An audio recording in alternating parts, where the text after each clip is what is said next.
You're listening to Following On with me, Neil Manthorp, along with former England fast bowler Steve Harmison. We'll look back at a rain-affected round 3 of the county championship as Essex and Middlesex are the big winners, and we'll be joined live by Nottinghamshire fast bowler Fergus O'Neill. Wisden have named their top 5 cricketers for the 2024 summer. We'll find out who they are and speak with the editor of the Wisden Almanac, Lawrence Booth.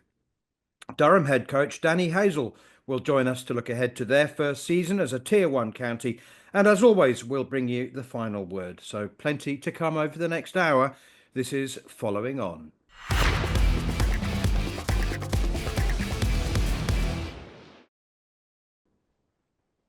Harmy, as I said, the last round of the championship was ruined on day 4. A number of games were bubbling up to potentially fascinating finishes. But let's just pick out a couple of the news stories that moments of eyebrow-raising interest that may have caught your attention. It occurred to me that Sam Cook being rested by Essex might be a sign of workload management with a view to maybe making his test debut against Zimbabwe at Trent Bridge. Yeah, it looks like it, man. As it does, it looks like that. I said right at the very start of the season, I think if there was anybody out there that's going to make their debut this year, because we're on a obviously 11 test matches between now and the end of the Ashes, 10 vitally important ones. So blooding somebody I think would be a challenge unless it was somebody really, really experienced for that horses for courses pick. But Sam Cook is very, very experienced, but I think he's done enough on the Lions tour. I was with Andrew Flintoff last week, and he talked very highly of how Sam Cook performed and his skill level. So it does look, I must admit, a week ago, I was like, I feel sorry for Sam Cook. I think Sonny Baker's just took his place. I mean, the boy has got pace. He's got what England were looking for. He's got enthusiasm. And I just wondered the way Sonny Baker started, that he might have just nicked his place. But by Essex resting him and England pulling him out, I think from a contractual point of view, I think Essex, I'm sure, would have been reluctant because you've got to remember these two, Porter and Cook, and along with Sneijder, they don't miss many games. Essex, the reason why they're in the top 2 or 3 every year is because these three play a lot of cricket. And so from that point of view, it looks as though they're gearing Sam ready for the test arena, which obviously in a few weeks' time against Zimbabwe. So I wasn't surprised. But from Essex point of view, I think it didn't really matter because they were the big winners of the weekend anyway, weren't they? Of the first division, because they were the only ones that won. So if you were going to miss a game, no disrespect to Worcester was probably the game to miss. Yeah, well, the other half of the Cook Porter show continued at business as usual. Jamie Porter taking 6 of 52 as Essex beat Worcestershire by 28 runs. What other stories grabbed your attention? Ollie Pope scored 100 for Surrey. Timely runs there. Dom Sibley's made an incredible start with over 350 runs at 89 for Surrey. But we don't see a way back to England colours for him, do we? And Rian Ahmed opening the batting for Leicestershire. Now, when he's played and batted on the few occasions for England, I have to say that he's had a bit of a slog. And now he's been put up the order. I think he made 80 or 90 in the first game, and now his second first-class 100. He's averaging 67 opening the batting. Fascinating story, that. It is, yeah.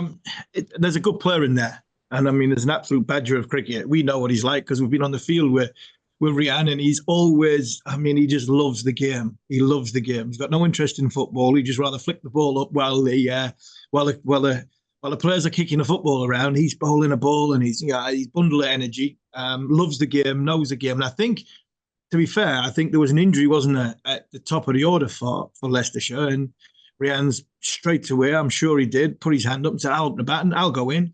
He got 77 last week. He comes in with 100 this week, and hey, look, it's a brilliant story because I know we talk about it being not freezing cold in April this year. Spin bowlers don't feel their fingers in the first sort of 6 weeks of the season, and if you're not going to be a redundant spin bowler, you might as well have a go and try and improve your batting. And he's certainly done that. And to be fair, Leicester have started brilliantly. They've started brilliantly, top of Division 2. And they're not only top of the Division 2, they've put runs on the board. they've consistently over the course of the 3 games put runs on the board. And it's like a little side story for this week. Whenever I get asked about how can you improve county cricket, and they talk about county cricket being reduced to 12 games or to 10 games, my honest opinion of the county system, and when people start shouting at me for saying it should only be 10 games, I would have 10 5-day games. I would mirror Test match cricket. 10 5-day 90 over contests gives people time to recover. It allows for weather in this country. And if we had another day this week, this round of championships, if we had another day, you look at about 5 of the games on either division, 5 or 6 games were bubbling up lovely to finish on day 5, possibly spin coming in even more. And it's madness talking about it in April. And that for me was the takeaway from this round of championship games, that yes, the weather comes in, but if you had another day, another wear and tear on the surface, then we have some good spinners in this country at this moment in time who only bowl and not loads and loads of overs. I think they would have come on their own on Tuesday when these games would have finished if they'd went to the 5th day. So another rant over about how to improve county cricket, but there was some good stuff this week. But unfortunately, you look across the board, there was only really Middlesex and Essex were the winners. There are 4 or 5 really in-form openers around the country. And again, there's always speculation about, do you think Zack Cwley's can hear the sound of people knocking on the door for his spot? I mean, he's made a couple of 50s for Kent, but he's also made 3 single-figure scores. But is he still the untouchable? I'm afraid so. And I love Zack. I love him. I think he's a great kid. Personally, in his company, I think the world of that young man because he's such a really, really nice fella. He appreciates what he's got. He works really, really hard when you watch him in the nets. He has great mental strength because you can't play the way he does and have the noises you have around him to then keep going that way. So he's averaging 30 in first-class cricket. I think this week would have done him a world of good because 1, he had to save his team. 2, he got a 50 on the board and he got a not out, which was great. He batted over 120 balls, I think, or close to 120 balls. So this will have done him the world of good going forward. But does he hear the noises? Is the noises anything? Is there any chances? I'm sorry. I think Wild Elephants would be braying on that door and he'd still not, I think, convince Key, McCullum and Stokes that, Zack Cwley is under pressure. There are openers, and one opener especially who I've really, really enjoyed watching. A couple of years ago, he had a bad year last year, and he's had form this year. 100 last week, and Tom Haynes down at Sussex, got Sussex at the top of the league, 174 this week. Sometimes you have to take a step back to go 2 steps forward, and I wonder if young Haynes has done that. So there are openers. I just don't see anybody getting in this top 7 between now and the end of January or middle of January when Sydney Test match is finished. There was good news for Cameron Green's mystery benefactor at Gloucester, the member who paid his salary or paying his salary. Cameron Green responding with 112 for Gloucestershire. What other stories caught your eye? Emilio Gay, huge raps on him. When he went to Durham, a new signing, and he scored his first century as well. Paul Walter's century helped Essex beat Worcestershire. Plenty of stories. Keith Barker, we understand, will return to action in July after a 12-month suspension for what I think is absolutely universally accepted was a genuine administrative or medical error when he took a banned substance. Yeah, there was. I think by all accounts, it was a mistake. But unfortunately, in sport, professional sport, you're the one that's held accountable. And unfortunately for Keith Barker, there was a mistake made. He held his hands up, I think, but that's why he got a chance to serve his ban the way it's gone. So I don't think there was any skullduggery. I don't think there was any wrongdoing. I don't think there was any trying to cheat the game. I think it was just a mistake all round. And the age he's at, He's closer to the end of his career than he is at the start of his career. Hopefully, he gets back up and running and up to speed as quickly as he can, because a year out in your 30s is a hell of a long time. So, he made a mistake. Let him so hopefully come back without anybody, judging him too much. Yeah, I think the team doctor made the mistake. He was the one Yes. that prescribed Yep. the medication. Very quickly, and I don't want you to just say, yeah, Manners, it's bonkers. I want you to give me a reason why Kent are still not top of Division 2, having won 2 games and they're 2 points behind Leicestershire. What was the logic? I know it is bonkers, but what was the logic about increasing the number of points for the draw so that we get a situation where teams are evidently in Kent's position and not being rewarded for winning more games than other teams? Yeah, it is bonkers. I don't mind the 8 points for the draw. I think the way the modern game is played, we shouldn't be having draws. I think there's a real art and skill for a team to hold on and value that we're not going to lose.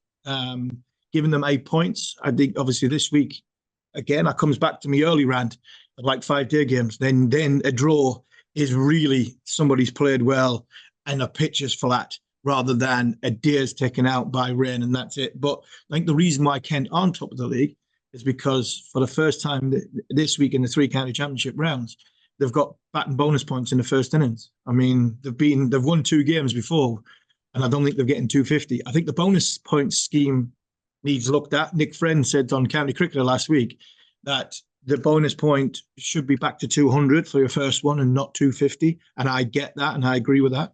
So, look, all ifs, buts, and maybes. The reason why Kent are not top of the league is because I haven't got enough bonus points in the first innings from a batting point of view. But they played some great cricket, and they are up there with Leicester.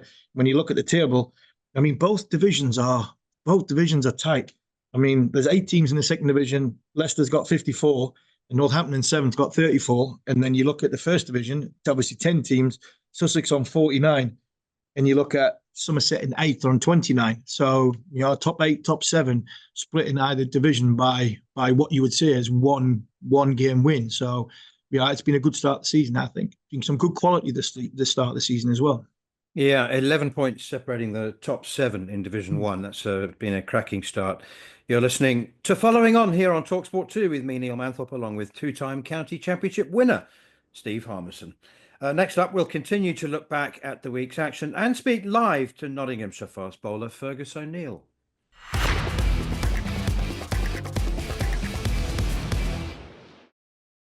You're listening to Following On here on talkSPORT 2 with me, Neil Manthorp, along with Double Ashes winner Steve Harmison. And a reminder, you can now watch us as well on YouTube. Just head over to the talkSPORT Cricket YouTube channel and subscribe now as promised. I'm delighted to say we're joined live by Nottinghamshire fast bowler Fergus O'Neill, who's made quite the start to the county championship season with 18 wickets at an average of less than 15 in the first 3 matches. And that's one of the reasons Notts are top of the table, although there are just 11 points separating the top 7 teams. Fergus, congratulations on the start. I gather that you've only got one more game to go. You're only available for the first 4 games. Is that right? Yes, unfortunately. That's a little bit of the troubles I had with the visa to get over here. So I only got the 4 games, 28-day visa, I think it was. So it's a little bit of a shame, but also probably a blessing in disguise. Played a lot of cricket this year, so good to have a little bit of a rest after this game. Yeah, Fergus, I must admit, if I was Notts, I think I'd be sending you somewhere out of the country so you can try and get another 28-day visa to get back in it. How you enjoy bowling with the Duke Boland? The differences of bowling in England. How have you played much in England before? Obviously not at first class level. How have you found that from playing in Australia? No, it's very different, to be honest. It's very, very different. The Duke ball, I feel like, is always offering enough, and the big thing we've been speaking about here is look up, not down. In Oz, sunny most of the time when we're playing, so the pitch is kind of the pitch. But here I've learnt very quickly that looking up, not down is almost just as important. When the clouds come in, it feels like it can go around corners, and then when the sun's out, it feels like you can't buy a wicket. So it's been very different. I think the stumps are definitely more in play here, so it probably suits me as opposed to back home. It's a little bit harder, probably got to bowl a little bit fuller, but no, I've really enjoyed my time and I've had some good people around me so far, which helps. Fergus, tell us a bit more about yourself. We can obviously look at the numbers. As I said, 18 wickets at 14.7. So that's not Fergus O'Neill. I mean, I know that you were born in New Zealand, weren't you? Born in Tauranga. You're 24 years old. You've got 130 first-class wickets at less than 20. So those are just numbers. Tell us a bit more about yourself. Yeah, born in New Zealand. Moved to Oz very young. I was 2 or 3, so Melbourne's been my home. That's all I really know. Obviously, I've got a lot of extended family back in NZ, but Melbourne's my home. Love Melbourne.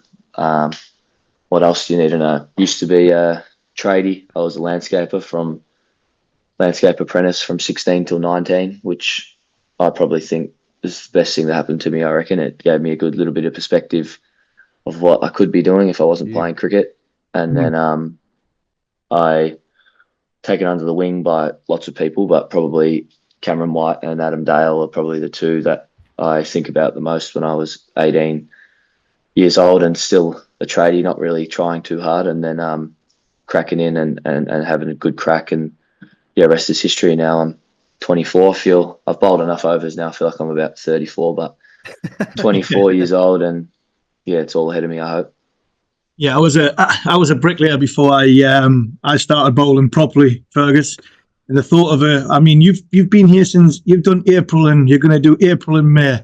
And I mean, the thought of a December, January, February brick building site for me was what made me keep bowling, trying to bowl fast and making sure I continued with my career. So you mentioned Adam Dale, you mentioned Cameron White, but you've played with the likes of Scott Boland and Peter Siddle, two bowlers who obviously played for Australia. In Sid's case, played a lot of cricket in England. I'm sure he's got about 5 or 6 county tracksuits now in his locker.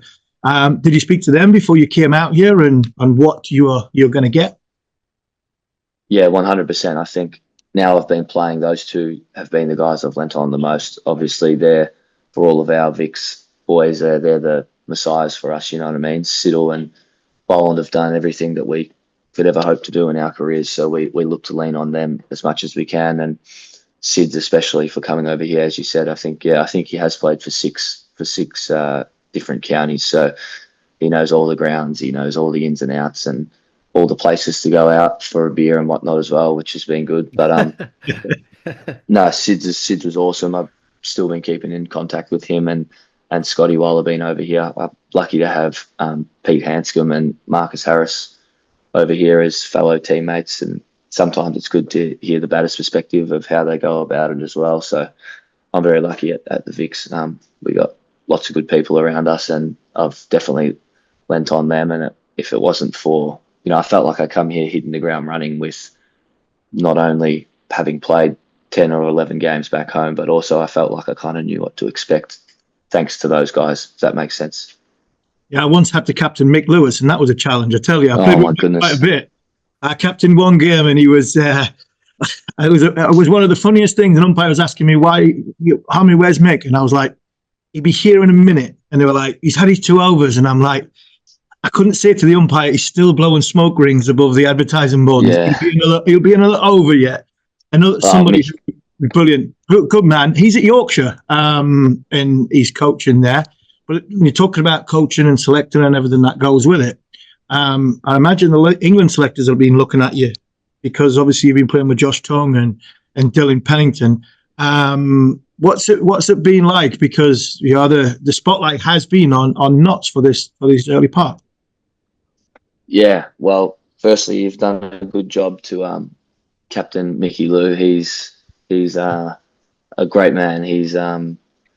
He almost very nearly got me over the line to Yorkshire. I worked closely with him at the Vicks, but I'm glad I'm at Notts. It's been a great county, and I think the one thing that we've had at Victoria is bowling in a unit, in unison, and I can't really ask for any better bowlers here with Dill and Tungy, and then we got the legend with 400 first class wickets was in the sheds for round 1, and LJ all round is bloody handy with Ollie Stone in the sheds as well. So I think it's probably the place to be as a bowler at the moment. And a couple of the wickets we've played on have suited us perfectly. But yeah, I think speaking to those boys, I got to play an Aussie A game against the Lions, against both of those boys prior to coming out here. So I got to see firsthand that they're obviously serious players, and then to come over here and just speak to them about, the little differences with the juke ball and the conditions and whatnot. It's helped me hit the ground running, and it's definitely been good for Notts, as you said, top of the ladder, I think. Fergus, there's obviously so much talk for the last decade about Cummins, Stark, Hazelwood and their replacements, and there's been much anxiety, I think, that I've heard from Australians about the next generation.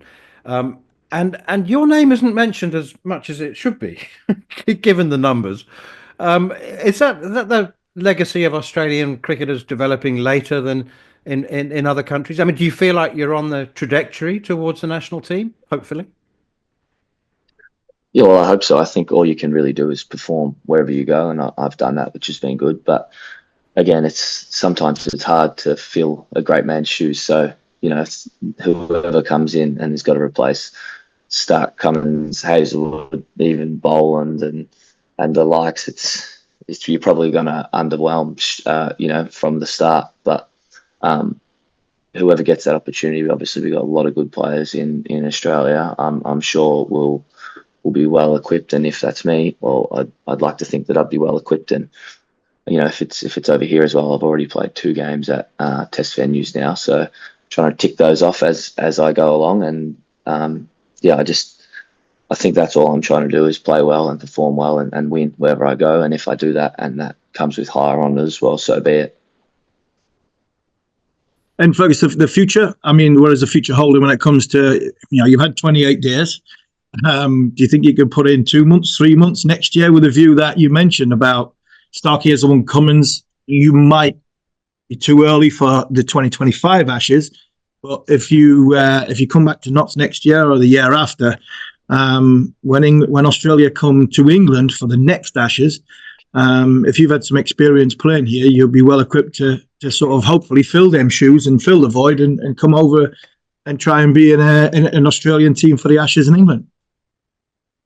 Yeah, 100%. I think that's obviously in the back of my mind a little bit. That would, all the timing there's probably aligning quite well. But I definitely would like to come back for longer than 4 weeks. I think it's lucky it's gone my way these first couple of games with conditions and whatnot, but there's every chance it could have played on a flat wicket like Surrey and Sussex looked this year and this week, and then a bit of rain and a bit of this and a bit of that. So I feel if I could play for at least the first couple of months, that this first stint before blast, then that would give me enough time to get settled in and I'll hopefully show what I can do. Manners, we're going to have to clip that up, because if Fergus comes back next year and he comes back the year after, I want to see what he says about playing in April, because I tell you what, I think you've had a good April so far. I mean, normally it's freezing in England, but I mean, coming back, and obviously the temperatures and everything that goes with it. You're going to go away? Where do you think Notts could finish this season? The top at this moment, it's a long way to go, but with the bowlers you've got, runs you seem to be getting, where do you think when you leave, well, the future holds for Notts in the next few games?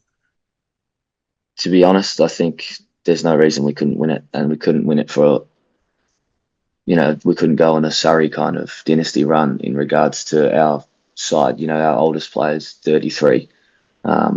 We got lots of good guys around that age where you're looking to win and go, well, 24 to 27, I'd say, mixed in with a bit of experience and a bit of, people that have played at the top level, whether that be T20s around the world or international cricket with obviously our captain, Haas and Ducky when he plays. And I think if I look at a lot of counties, probably the one thing that will be hard for lots of counties to do is take 20 wickets. You look at our county, you roll up any pitch, we can take 20 wickets. Or if it's flat, we've got the batters to score runs. If it's going to nip around, well, we can take 20 wickets. We almost took 20 wickets in 2 days this week. And we got a 17-year-old spinner who It's got control like I've never seen. So you want to roll up a spinner, we got that as well. I think that's, if I look at all the other counties compared to us at the moment, it's probably, we look like we can take 20 wickets and create 20 chances on any pitch. Other teams, maybe not. Fergus, two questions in one here. I love the fact that you've got a perspective. You know, so many cricketers of your age, it's all they've known. You know, they've come through playing at school and then academy and then second 11, and it's just cricket, cricket, cricket. But your tradie background fascinates me, as Harmy's background as a reluctant bricklayer. Talking of perspective, you know, I bet Will Pukowski's dilemma, I'm sure that you would have played a lot with him, having to retire at his age. And the second question, so a word about that, but the second question is, we haven't mentioned your batting.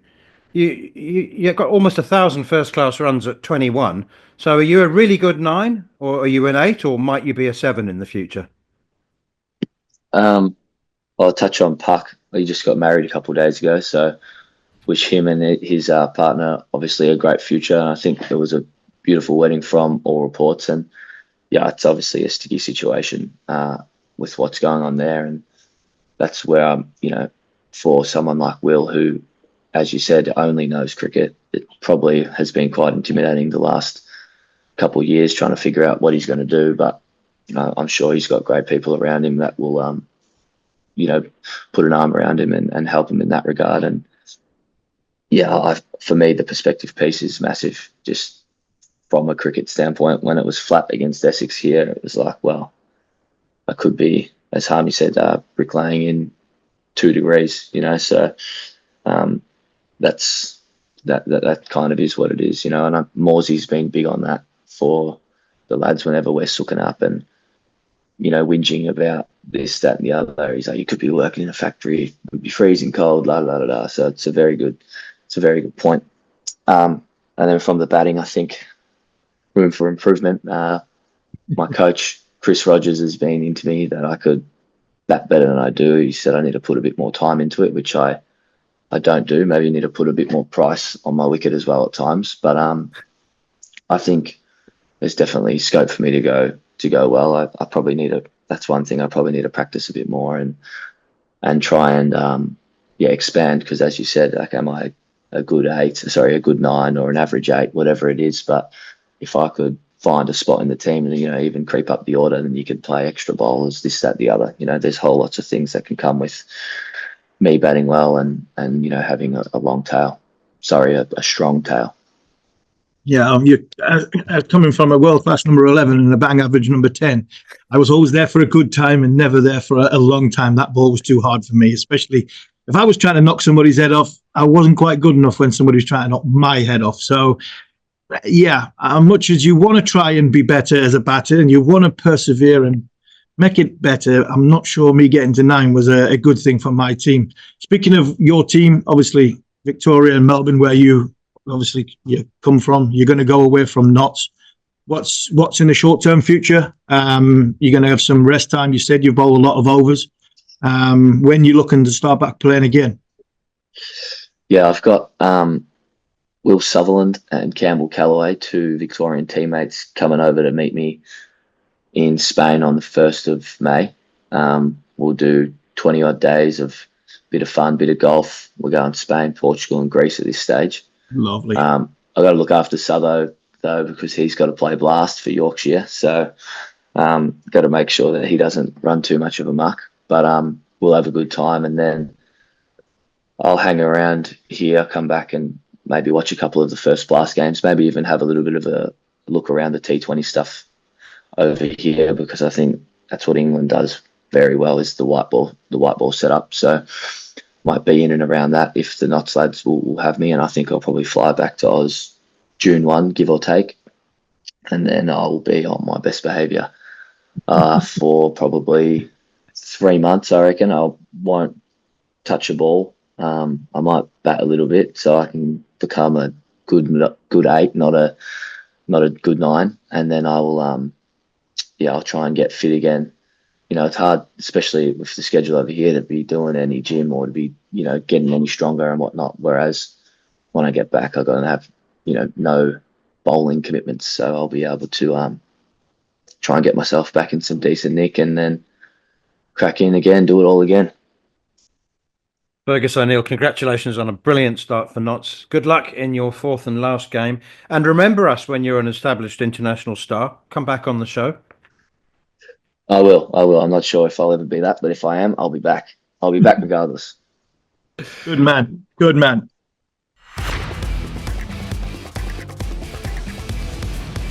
You're listening to Following On with me, Neil Manthorp, alongside former England fast bowler Steve Harmison. And if you have missed any of the show and you want to catch up, you can download the podcast from the Following On feed, available as always via the free talkSPORT app or wherever you get your podcasts.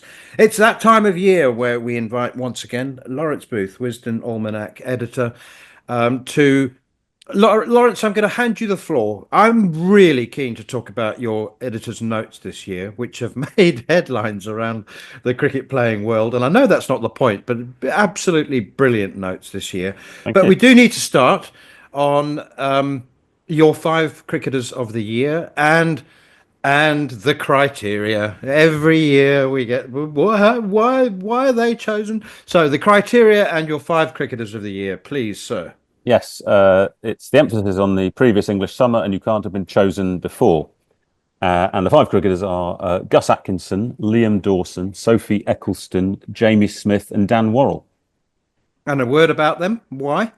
Atkinson was quite easy. First test here, it was Jimmy Anderson's farewell, but he stole all the headlines with 12 wickets against West Indies. Then he took a 5 for here against Sri Lanka, scored 100 from number 8. I mean, it was ludicrous, really. And though it was outside the parameters for our award, he then took a hat-trick in New Zealand, Wellington. So he had a pretty good first year as a Test cricketer, 52 wickets at 22. Liam Dawson is, though he hasn't played for England for a few years, has become probably county cricket's premier all-rounder. He averaged 25 with the ball last season for Hampshire with his left-arm spin, 50-odd wickets, and nearly scored 1,000 runs at nearly 60 with the bat. So that followed on for an incredible summer the previous year. He was quite an easy one as well. Sophie Eccleston was an interesting one because, of course, England's women had that bad Ashes tour in the winter, but in the summer, which is what matters for our award, she took 26 wickets at an average of under 10. And England went through the summer unbeaten, and she went at 3 and over. It was white ball cricket all the way. She became the leading T20 international wicket taker for England. So that again seemed quite an easy one for us. Jamie Smith, there'd been this ongoing psychodrama about the England wicket-keeping position. Was it Bairstow? Was it Folkes? Was it even Joss Butler? Jamie Smith came in and ended it straight away. 70 on debut against West Indies at Lord's, 95 at Edgbaston, and a brilliant 100 against Sri Lanka at Old Trafford, and then a cameo 39 in the second innings in a tricky chase. So he scored quickly and he ended that debate as if the debate no longer existed. And finally, Dan Worrell, who an Australian who's now qualified to play for England and helped Surrey to their three-peat, their 3rd successive championship, which was the first time a county had done that since Yorkshire in the 60s. And he took 50-plus wickets at an average of 16 and was basically blowing away teams with the new ball on a regular basis and was a central pillar of their hat-trick. So 5 good choices, I hope. Yeah, five good choices. Was there anybody else in the mix? I can't think of too many that would be in the mix that haven't already been elected before. I know Manners wants to talk about the editorial note, so I'll leave that one for him. One of my former teammates, and obviously the great late Graham Thorpe. There was a piece in about him from Alex Stewart, who's just had a recent bereavement from a family member. That was a wonderful article about a great player and a great man. Yeah, it was a touching piece by Alec. I spoke to him for that, and he was he was very close to him. He captained him, of course, for England, and made the point that he always scored runs when England needed him most. He wasn't a 400 for 3 man; he was a 40 for 3 man, and averaged sort of mid 40s at a time when England was struggling.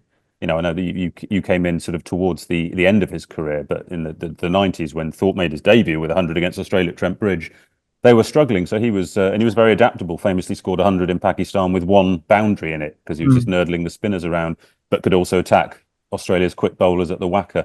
In answer to the start of your question, it's difficult. There's always a couple who miss out from the 5. I mean, John Simpson was an interesting one at Sussex, moved from Middlesex to Sussex in his mid-30s, and has had a great start to this season as well with a couple of hundreds. He's averaging something like 80 since he's moved to Sussex.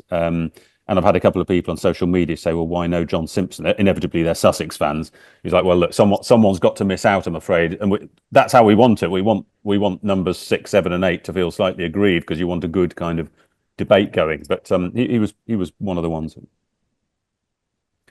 Lawrence, you haven't held back at all in your criticism of the ICC. You said that they now forego the right, paraphrasing, to claim that they're governing the game remotely, or seriously, or authentically. I really am paraphrasing now, but you've just said, the big three have become the big one.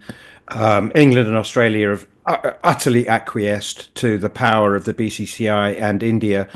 And you've said a number of things that I think a lot of people think but haven't had the courage to say. Well, yeah, let's see how my career goes over the next year. I mean, I start with the point about Jay Shah becoming literally overnight, moving from the honorary secretariat of the BCCI to the chairmanship of the ICC, and what that meant was that he went from an organisation that was scuppering the Champions Trophy because of India's refusal to go to Pakistan to an organisation that was trying to organise the Champions Trophy. And that, to me, that spoke of an unserious sport. You can't administer the game that way when there are so many sort of crossed wires, basically. It's nothing against India. We're all grateful for the money that India generate. We say this countless times, that the money that their vast TV audience generates basically props up the game. But what cricket has now done, and with England and Australia letting this happen, they have allowed this Indian monopoly to take place. And it's one thing to be economically powerful, it's another to be administratively omnipotent, and that's what we've got with India at the moment. And my question is really whether that is a healthy situation for the game to be in. Is a monopoly healthy in any organisation? And what decisions will we see made over the next few years under Shah's leadership that will dissuade me from that hopefully not too cynical perspective? Lawrence, I'm forgive me for mentioning your private life, but I really want to make this public, because a few people have said to me, what has Lawrence Booth got against India? And I always say, sorry, you do realise his wife is Indian, don't you? His 3 children are half Indian. He's got nothing against India. He's got a problem with the way that the game is administered and the power, and as I say, the acquiescence of countries who are dependent on India. And you've often made the point that the BCCI ought to recognise the benefit that they would derive from not being quite so omnipotent. Yes, so we have to appeal in a way to their self-interest, which is to say that if the game withers in the countries below the so-called big three, that will not be a great thing for India. There'll be fewer overseas players in the IPL. I know that young Indian players are making a big splash at the moment. And international cricket will be more boring, because it will just be England, India and Australia playing each other in an endless round of 5-game series. We almost already have that, by the way. So, no, I do find it weird that people take this as an anti-Indian thing. It is a very specific thing. It's a holding a group of cricket administrators, basically a few men in suits, to account. They could be any nationality. They happen to be Indian. Why people get so defensive about that is absolutely beyond me. But I think it needs saying, because okay, let's take the Champions Trophy. BCCI signed off on that schedule about 3 years ago. Why then would they wait until 2 or 3 months before the tournament to mess things up for Pakistan? Well, I think really we know what the answer is to that question. The BCCI have become hopelessly politicised. Shada Ruga wrote a very good piece of Wisden last year on that process and the extent to which it informed the 2023 World Cup in India, which was played the final took place at the Narendra Modi Stadium in Ahmedabad. The Prime Minister himself turned up hoping to present the trophy to Rohit Sharma. He kind of thrust it at Pat Cummins by himself on the stage. In the end, it was all slightly embarrassing. It wasn't the coronation that he or Jay Shah, then in charge at the BCCI, wanted. Jay Shah is the son of Amit Shah, who's the Minister for Home Affairs, the second most powerful man in Indian politics. So the politics of the ruling BJP in India are intertwined with what the BCCI are doing. They say, well, the government won't let us go to Pakistan. This is very expedient, this argument. It suits Indian cricket not to go to Pakistan because I don't think they wish Pakistan cricket well. Why do they still ban Pakistan players from the IPL, for example, since 2008, when Pakistan teams have toured India for World Cups? It doesn't make any sense to ban individual players from the IPL. It's just vindictive. So I think there are genuine questions to be asked of the BCCI. We all want them. We know that they run the game. We just want them to run it in a responsible and reasonable way. Are we going down the same road in this country, Lawrence? Because I had a rant 2 weeks ago when the 100 schedule and the 100 investors and talking about the TV deal. And I'm like, hold on, Sky, whether you love Sky, you hate Sky, you want terrestrial TV to have it. But Sky, I know the BBC have got the 100 rights as well. But, I mean, if it's their tournament, I mean, they've given up a hell of a lot, Sky, in organising that 100 tournament, along with the ECB. And it just seems as though, be careful. You've wrote something in there about the investors with the home counties, with the board, with everything that goes with it. I mean, Sky's been very, very good to English cricket over the course of the last 25 years. And if we push them away, where's cricket going to be in this country if the new owners come in and start getting their way in the same fact? Yeah, it's a fair question. I mean, we're all dazzled by the money that has come in from the sale of the franchises. The whole thing's been valued at nearly £1 billion, for goodness sake. You think that English cricket is about £200 million in debt if you add up all the counties' debt. The ECB's annual turnover last year was something like 24 million. So close to £1 billion is a ludicrous figure for counties that have been barely scraping 2 pennies together. There is a fair question to be asked, I think, about what happens when this money starts to run out. Richard Gould, the ECB chief exec, has spoken about safeguarding the domestic rebel game for 20 to 25 years. He may well be right, but maybe it's just a sticking plaster. We don't know. All countries are now involved in this race for white ball competitions that bankroll them. Of course, with the obvious consequence that red ball cricket is getting crunched. I've written about South Africa and the World Test Championship a bit. Nothing against South Africa. Did incredibly well to recover from sending that C team to New Zealand and then to reach the final. But in the South Africa's forthcoming home season, it consists of 5 T20s against West Indies, and this is the team that's reached the final of the World Test Championship. We're not as a game taking it seriously. So yes, in England, look, people still watch Test cricket in England. England aren't a problem in that respect. But I hear what you say about where things are going with 100.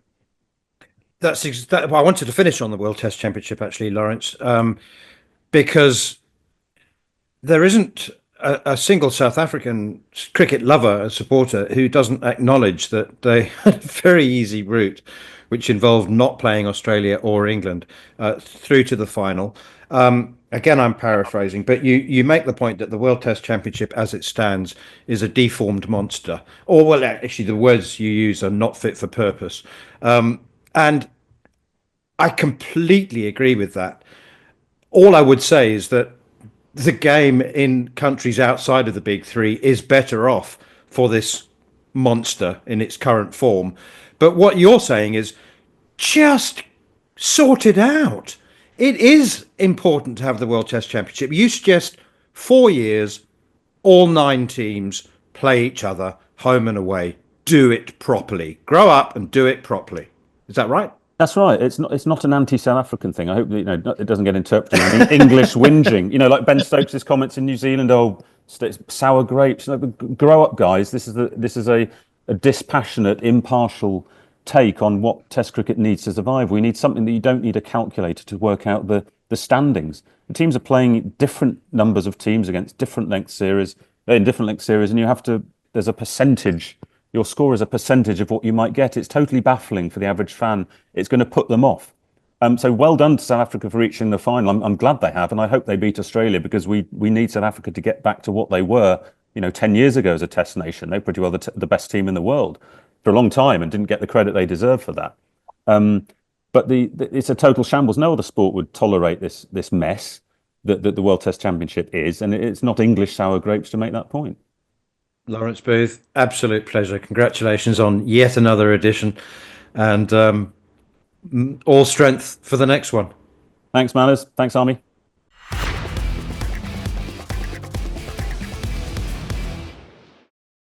You're listening to Following On here on talkSPORT 2 with me, Neil Manthorp, along with Durham Hall of Famer Steve Harmison.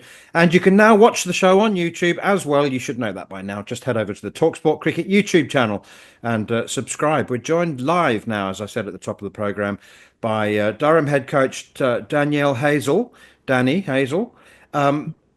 With Durham about to embark on their first season as a Tier 1 county, Dani, I'm sure that the hard work has been ongoing. All set already? Excited? Yeah, absolutely. Yeah, as you say, it's been quite a long winter, but it's finally now come around to obviously go time tomorrow. Really looking forward to getting going. The northeast brought us some sunshine, so yeah, really looking forward to getting the girls out there and getting on with it now. Dani, how was important that Durham got the Tier 1 status? I know you were with Yorkshire, and I think Durham and Yorkshire were fighting. I've been watching you from afar all winter. It has been a long winter. I'm actually sitting at Richmond Cricket Club watching Durham's academy at this moment in time. So all winter I've been watching the boys and the girls training through the indoor school window, and it looks as though they've trained really, really hard. Looks as though they're chomping for the bit. And I mean, Tier 1 status. Yourself, Marcus, and Tim put a lot of hard work into getting it to Durham. Yeah, and yeah, it has been a long winter, and obviously there was quite a long process before that.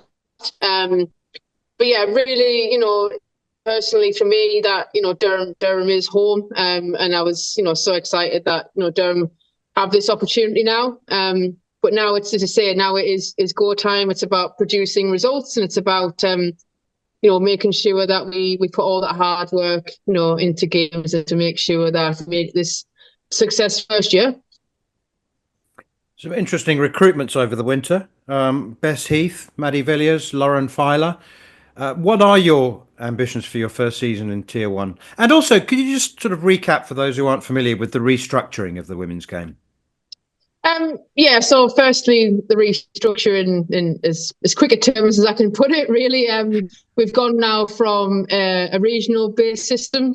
So that was obviously up here, it would have been Yorkshire, Durham and Northumberland, with the 3 counties is linked in the regional system. But now it kind of goes along how the men's goes. So you now have three tier levels of women's cricket. Obviously Durham are now in a Tier 1 fully professional side.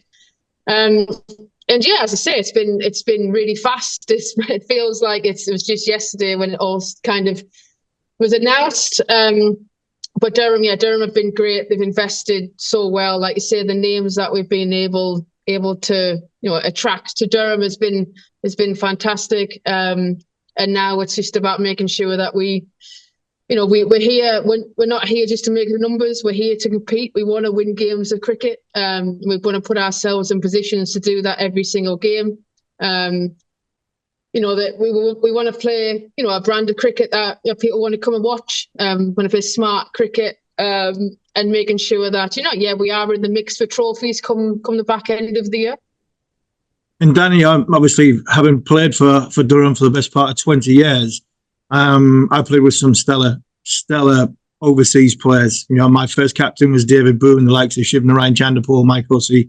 The names of top players who have come to Durham. And you've signed Susie Bates. That's not bad, is it? Yeah, it's a pretty good start.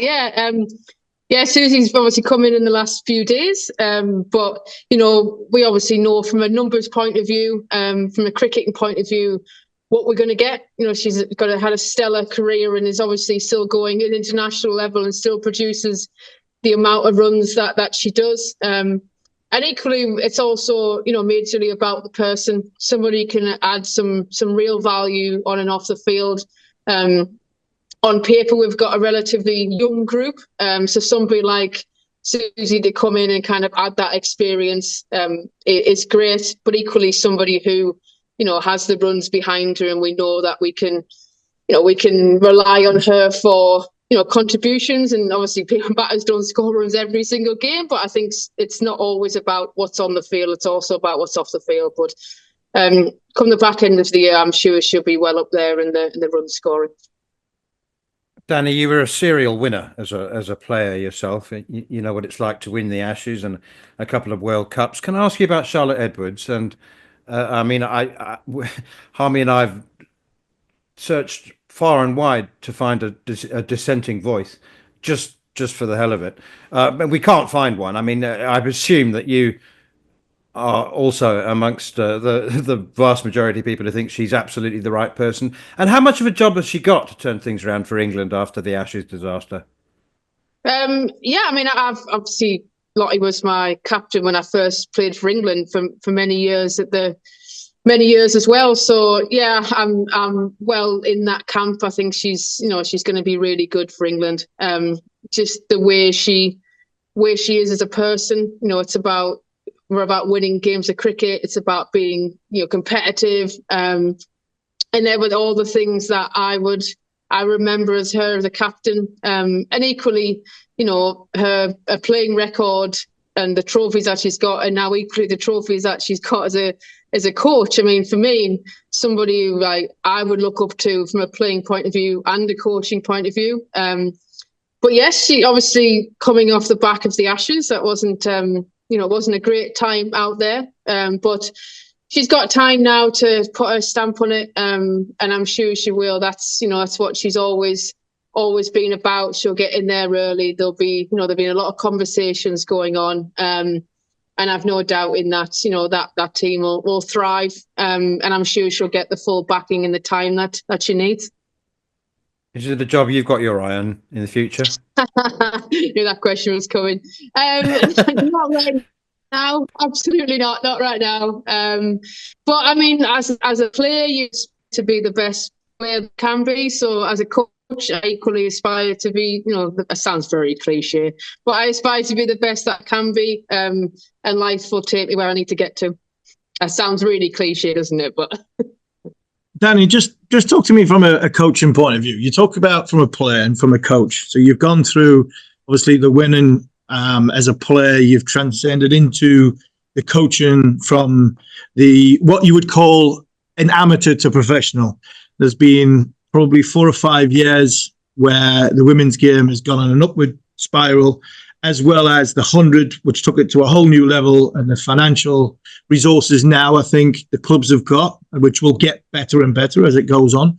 So from a coach's point of view, how have you seen the change, and what do you think the biggest change is getting to this point, and where do you see the next step for the girls to get better, to take them to the next level? Well, I think it's all come really fast in terms of the funding. I mean, I first started coaching, I think we had 5 girls that were fully professional. We've now got all our squad, which is 15, 16, that are all, professional now. So I think it's gone forward in a fast rate, but equally now I think it needs time to bed in terms of making sure that the talent pool becomes deeper. And that will take a little bit of time. I mean, I spent a bit of time during the winter with the 19s girls who went away. And you're starting to see that depth now come through. And you've probably got a lot of professional cricketers at the minute who are probably the majority of maybe are under kind of 22, 23. And it's really young. So it's going to take a little bit of time now. But I think the more experience we can get into them, quicker. They've been put on bigger stages a lot earlier than maybe in the men's kind of setup. But I think as we build that depth and that talent pool, that's only going to kind of help England get better. Our domestic structure will get stronger. From my point of view, from a county point of view, my job is I want to see girls go and play for England. Yes, I want to be successful at Durham, and yes, I want Durham to win trophies, and that that is well up there. But also success is producing the cricketers. Like for Durham, you see so many of the boys, they go away, and how successful Durham's been in producing the cricketers. That's exactly what I want to do as well. And in turn, that will you become a successful side, and you'll win trophies as well. So yeah, it's going to be a good, a few years to help that bed in and get better and better. But the next 5 or 10 years for English cricket, women's cricket should really propel forward.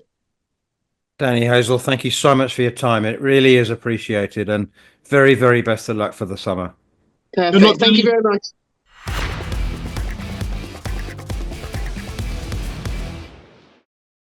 It's Durham head coach Dani Hazel. Right, on to the final word, Harmy. And very few cricket stories have left me in a state of discombobulation than the one concerning Vav Suryavanchi. He was signed by the Rajasthan Royals at the age of 12. He made his IPL debut a month after his 14th birthday. I mean, I still cannot process and digest this. And then he hit his first ball for 6. He's 14 years old. What were you doing when you were 14? I was very, very good at not going to school when I was 14. I was playing what up here you was called playing the wag. I mean, it was very, very. I mean, I could have gotten GCSE. I mean, year levels at truancy. So yeah, at 14, I was trying not to go to school. I don't think this kid's going to worry about his education. What a shot that was! The first one, bang, straight over the top of extra cover. Extra cover, and you go, wow. What is this? Is this? I mean, I was looking at it, I was thinking, I thought it was Jaiswal for a second. But it was a 14-year-old. And they've got no fear now. Like I said before, I mean, the background I'm at now, I'm at Richmondshire Cricket Club in North Yorkshire, and I thank them for letting me use their facilities. I'm watching Durham's academy against Yorkshire's academy. I don't think there's a 14-year-old on that ground. I think they're all 16 and above. So to see a young kid go in at 14 and hit his first ball in the IPL for 6, I think he might have a bright future. I think he might be going places, that lad. So, and good for him. I mean, it's brilliant, and fair play for Rajasthan, not only identifying the talent, but giving the talent a chance to sort of fulfill. And you say that part of the world, yes, we can have a go at it from monopolising from a financial point of view and controlling and ruling the game. But when they're bringing 14-year-olds into IPL cricket and going that, they must be doing something right. It's staggering. That's just staggering. Okay, two final words, and I don't know what comment you can make on either of them, Harmy. They're just fascinating. The West Indies women missed out on qualification for the World Cup for the first time by 0.013 of a run. 0.013 of a run. Like, get your head around that. Yeah. I mean, how small is that? And then finally, your part of the world, Marske Cricket Club in Cumbria. They play in the North Yorkshire South Durham Premier League. Been at their ground for 138 years. It used to be in the middle of nowhere, in a field with no buildings, but houses have been built around the ground now, and the council have instructed them to erect a 20-metre high net, 135 metres long. That is a lot of net, because apparently the lads and girls presumably have been breaking windows and smashing cars. Surely the council have got to get the housing company to put that up. Yes. It's like anything else. I mean, you go on holiday to play golf, and you go to these lovely golf courses, and there's houses all around them, and you hit one into the garden, and the old biddy comes out and saying, "You hit the ball into my back garden." I was like, "You built a house next to the golf club. You built a house next to the cricket club. What do you expect?" I mean, to say them, seems like non-league football grounds with floodlights, people buying houses next to that and whinging and moaning on a Wednesday night when there's draining on, and you've got the lights on. You bought the house. So I'm not sure Marske Cricket Club should be putting it. I'm actually defending because I'm obviously I like Liam Plunkett's part of the world. I actually think James Lowe, who played for Durham, who was actually coaching the academy team here, I think that's his cricket club from Marske. It's madness. I mean, some of the things now coming into the game. I learned over the weekend, man, is that if you're extra cover or mid-wicket in club cricket now, and the ball gets hit to you, and the batters aren't running, you can't throw it to the wicketkeeper, or you run the risk of getting banned for 2 games. This is mental. This whole thing is mental now. Cricket has gone so stupid. But you try and build a cricket ground now, and if it's next to a residential area, you won't get plan permission. But if that cricket club's been there for 100 years and you start building houses on greenbelt land, which is now next to it, then surely the housing company's got to put the net up. Either that, or you tell the person who's buying the house, oh, by the way, 3 times a week, balls come into your garden. As simple as that. And the West Indies woman won, yes, small margins. I feel for someone like Hayley Matthews. I mean, she's not going to get a chance to play in the World Cup, one of the best players in the world. And that's a sad thing to see from a West Indies point of view. But from a cricketing point of view, if you've been there for 100 years, I mean, surely that's more than squatters' rights, really, isn't it? Next thing is they'll make them play with tennis balls only. Exactly. Yeah, well, I'll tell you what, if you can't throw the ball to the wicketkeeper from extra cover and mid wicket because of health and safety, you're going to have to use tennis balls or wind balls. It's crazy. It's madness, man. I wasn't going to bring that up, but I couldn't get it out of my head. Oh, we'll follow it up next week. You've been listening to Following On with me, Neil Manthorp, along with former England fast bowler Steve Harmison. And if you've missed any of the show and you want to catch up, you know what to do. Download the podcast from the Following On feed. We'll be back at the same time next week as we start the build up to the start of the Test summer. But for now, this has been another edition of Following On.